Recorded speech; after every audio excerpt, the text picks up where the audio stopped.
about it too, because all these different soldiers that are Latinos, that are Chicanos out there that are getting, hurt. I mean, it just hurts my soul inside, especially, if my wife was there, in the military, so I'm like, it could have happened to her at any time. Like, it's just so, man, I don't know what to say. Oh, I think what you're talking about is in reference to Christina Gillian with the Fort Hood soldier that got murdered in Texas. Yeah, you talk about Vanessa, yeah, heck yeah. I'm sorry, Vanessa. Yeah, it's Vanessa Guillen. They actually passed the Vanessa Guillen Act, and Lulick has been present and making sure that, the family has help and shown a lot of presence, especially in Texas. But one of the things that he's talking about is today, one of the soldiers, I forgot what base it was, but one of our Latino brothers got decapitated. And if that doesn't show you racism right there, nothing So has happened. and Lulac held a press conference today, the 27th, and talked about it. And it was pretty big, man. I mean, it happened a couple of years ago, but it's just happening, all across the country though, and we've heard about it multiple That goes times. to show you, if Lulac wouldn't have been there, nobody would know about it. I mean, there would just be like business as usual. It was always like that. We just, now we're getting together, we're organizing, we're multimedia, that's how we're starting to grow and get stronger. And this is the time, man. This is the time. And I want to say right now, if you're a young person out there, because I've had, some people I know personally tell me about their kids being biracial, black and Hispanic, white and Hispanic, Asian. But anyway, if you're out there and you're being bullied or you're going through discrimination, you do have the right to call LULAC. You can call me direct anytime you want. I have had people call me. I'm on open record. My number is 253-389-2234. Under email is abrahaменso@gmail.com. I'm just saying, if you're out here and you're suffering, being bullied, being discriminated upon, people in the office setting because you don't have light skin like them, they're being rude to you and keeping you from progressing. That's why LULAC was created in Texas first. Sheer bottom line racism, discrimination. And fight for our civil rights. Yeah, so if you feel your civil rights, your human rights is being, please call us, man, because if we don't hear from you and we don't know you, we don't know what's happening. Like Christopher said, it's like business as usual in some of these situations that keep going. I've heard of situations to where I know when I used to work for Tacoma Schools and I had to go to 5, 6, 7, 8 different schools, and I was lucky that I worked for the superintendent, so I would show up and I had an office lady say, "Hey, are you here to help this lady who doesn't speak English?" I'd tell her, whoa, we need to slow down. Don't be rude to her. She goes, "Why not? She don't speak English." I said, "Well, what are you going to do? You going to be rude to me? I speak both languages." "No, you're competent." I said, "See, right now you're discriminating against her and you're being biased." I said, "So what?" She goes, "Well, I don't know if I have time for this." I said, "Well, I'll tell you what, I'm over here. I'm Gloria, superintendent.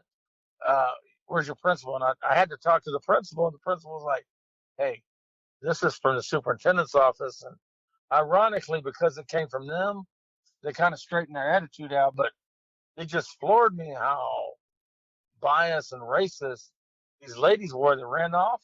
And I'd go to different schools and it was the same thing. So I ended up those guys. That's why it's so important, man, to get everybody organized.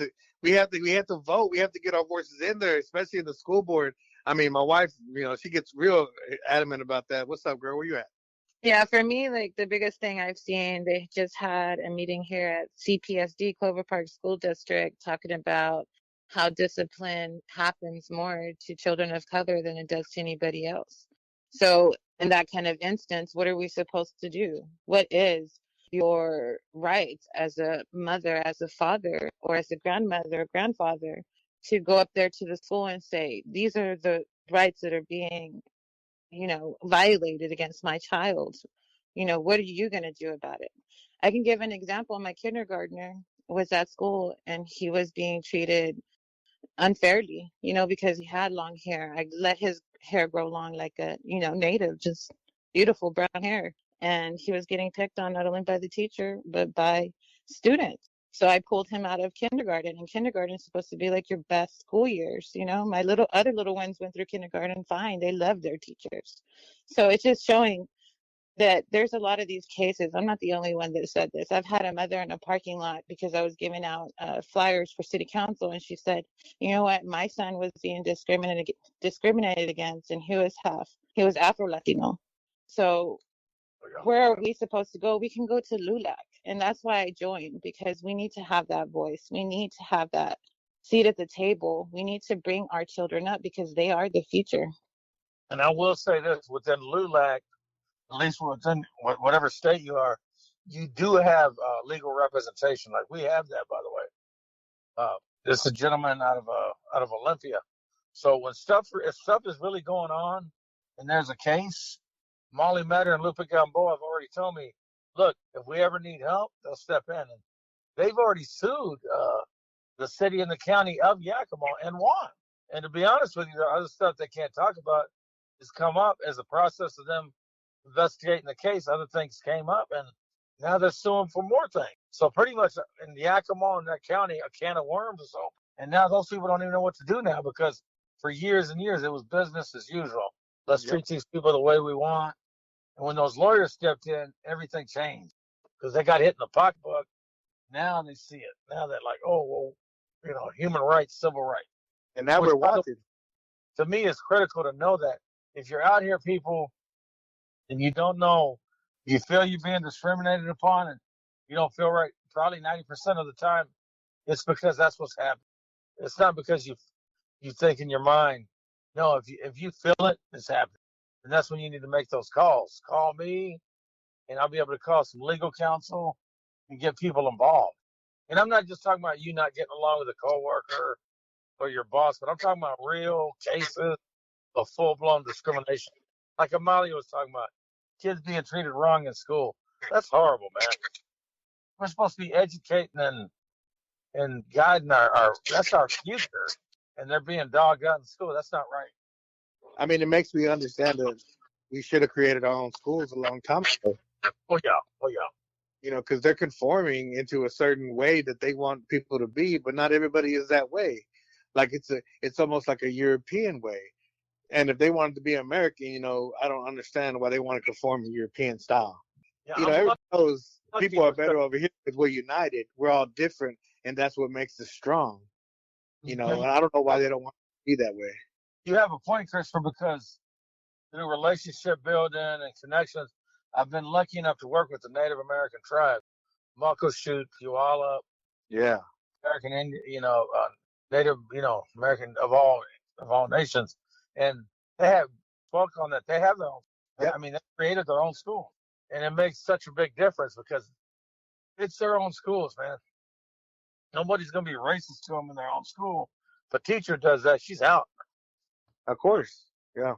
And there's a big difference of the amount of the people, like I said, people of color that are teaching in there. Like in our school, they said it was the best school in the school district, dude. And it was 85% white teachers. And I was like, how is that the best school in the district? I was like, man. If I can interrupt for just a second. Go ahead, Bill. Yeah. You know, I've had the pleasure of working with Abe on this controversy of LULAC and what's going on in the state. And I have firsthand seen the discrimination against Latinos in a civic group, and I'm not going to name the group at this moment, which formed an opinion in my mind that you guys don't need to hide. You're Americans. You have good heritage. You are a part of this country, and it makes me ill when I hear a mom or a dad or somebody who comes back and says, I've been mistreated, and they have been. The school districts are pulling a bunch of BS on students that are either handicapped or have color of skin, and it has got to stop. Now, I am really probably the most outspoken guy you're going to hear, and that's why I started the podcast network over 6 months ago, looking at political views. I've been on the air for 6 years, but looking at political views. And I'm telling you right now, what you people need to do is start a conversation, take that conversation, and go to those school boards. Demand action. Because as long as we don't do so, as long as we don't get out there and really hit them hard, you guys are not going to get what you deserve. They're going to continue on BSing you. They're going to continue on picking at the children and making a mess. And as I'm not Latino, I was born and raised here in Tacoma area, but I was born and raised not to see color, and I don't, and my children don't see color. We see human beings, and that's what we've got to bring back to this country. We've got to wake up Olympia. We've got to wake up the state. And LULAC, thanks to Abe, is now going to start waking up, we hope. So sorry for interrupting. You guys go ahead, but I get so worked up because you guys are so right. You've covered an area that hurts me, and it should hurt every American in this country. There should be nobody treated this way, period. Everything you said was amazing. Exactly. And that's like right in my heart, man. You spoke through my heart. See, I got to give it to you, Bill. For a white man to be speaking on this, that's big. Because even though I'm sure you've experienced your own stuff too, but you see it for what it is. And I got to give you your props, man, because I don't want to get sued. I don't want to bring up that organization, but you did speak up for the Latinos. Absolutely. Absolutely. And I'll tell you something, when the whole thing was done at one of these events, I have never been so proud of individuals in my life, because under fire, the Latinos were being bullied as far as I'm concerned. Okay. Oh, yeah. At the end, they came down because they knew that I had helped them set this organizational event up. They followed through everything they said they were going to do. And at the end, 3 of them that were the older, I would say the leaders of the actual event, came down even under fire and shook my hand and said, "Thank you for being there and giving us a chance." By golly, that was the most amazing part of my life that I'll always remember, shaking their hand, because that's a bond. That's an American bond. And hey, you can't get that everywhere, my friend. So we need to get back on it. There's no reason we should be fighting. There's no reason why there should be discrimination whatsoever. Yeah, I agree. And as far as allies, like here in Tacoma and Lakewood, like if you didn't know, there is a White Panther Party. And if you didn't know, there is a Black Panther Party here in Tacoma and Lakewood area. So these are other allies that we have as Latinos. I have marched with my brothers and sisters, so I know that they have my back, and I will have theirs. And that's how we have to do it. We have to come together and understand that together we are powerful. What's crazy is that a lot of people don't talk about Latinos as being, the majority. But the truth is, we are already the majority, and our majority needs to be the voice. Exactly, man. But that's what I was saying when I heard him talking. I mean, it was beautiful. But the reason I came to this earth was to share the truth. Is that this is our motherland? You know what I mean? So yeah, I love that you're patriotic and American too. But we are the real Americans. We're not immigrants from somewhere south, north. We've been going up and down this continent for 20,000 years. And that's the big thing people don't understand is Chicanos are home. I'm standing on my ground. That's why I got so much passion for this, and I'm ready for this, because they don't even know the truth, man. And we get to teach everybody that this is our land. And you know what I'm saying? This is our world, and our culture is going to be the one everybody assimilates to in the end. And I mean, it's just a beautiful beginning to me. I got to say this because I always say this, and I've explained it what I mean. But I remember growing up as a kid, I started choosing this and saying it is. There's a saying called, "We didn't cross the border crossed us." Of course. And what I meant by that is, like, when I was a kid growing up in Texas, they'd be like, "Oh, man, you're here illegally," and this, and this. I said, "Hey, brother, real quick, man, if I'm in here illegally, I'm a native Texan. I've got my grandma and everybody else that were here when this was Mexico. So I didn't cross the border. The border was placed for us. This was always Mexico." I mean, but people from all the way from Canada, all the way down to South America, bro, we're all the same Native American blood. We all look the dang same. You know what I'm saying? It's a beautiful thing when you look at it. We are the real majority. Therefore, we should be legislating this land.